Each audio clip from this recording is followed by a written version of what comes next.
A crise do coronavírus atingiu a economia brasileira em um momento ruim. O país tinha saído há pouco tempo de uma forte recessão que durou quase 3 anos. Como consequência da pandemia, o real é a moeda com pior desempenho no mundo em 2020. Já a moeda americana acumula uma alta de 40% comparada à brasileira neste ano. Além de ser o meio de troca, a moeda é a unidade de conta que permite o cálculo de custos de todos os empreendimentos e investimentos. Países com câmbio líquido, como é o caso do Brasil e de outros países emergentes, estão mais suscetíveis às oscilações. Os fatores externos que pressionam o câmbio, como a pandemia, os riscos da segunda onda, as eleições norte-americanas e a avaliação de pacotes de socorro para países como os Estados Unidos, atingiram a todos.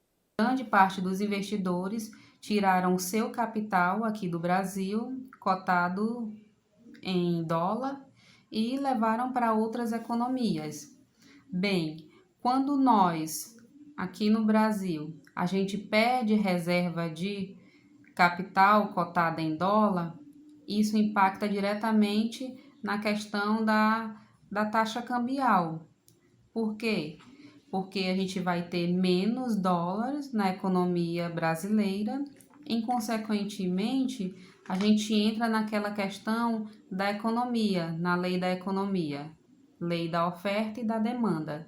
Se tem pouca oferta de dólar, consequentemente, o valor do dólar frente ao real, ele se torna mais valorizado. A questão é que no Brasil, os juros caíram, mas não foram acompanhados de uma alta no crescimento econômico, que facilitaria a atração de investimentos produtivos que são mais estáveis e não fogem do país de uma hora para outra.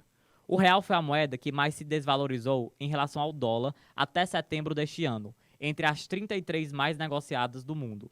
Com esse cenário, os brasileiros têm sentido os impactos diante dessa crise econômica. Eu, particularmente, tinha vários planos que infelizmente não puderam ser concretizados devido ao medo do vírus e também aos efeitos da crise. Como, por exemplo, eu tinha planos de conhecer o exterior no mês de julho. E infelizmente não foi possível por medo de sair do país, pela dificuldade também, devido à pandemia, e o aumento no valor das passagens. Mas a gente também consegue sentir esse efeito da crise no nosso dia a dia, como por exemplo, quando a gente vai no supermercado. A gente vê que os produtos aumentaram de uma forma muito significativa. Os valores antes da pandemia eram um e agora são outros.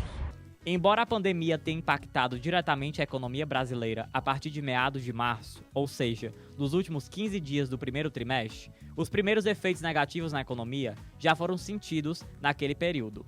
O IBGE divulgou retração de 2,5% do PIB já no primeiro trimestre, com recuos sentidos em componentes de grande importância, como as atividades industriais, de serviços e o consumo das famílias. E o que todos esperam é que o Brasil tenha novos resultados, mesmo que seja de uma forma gradativa.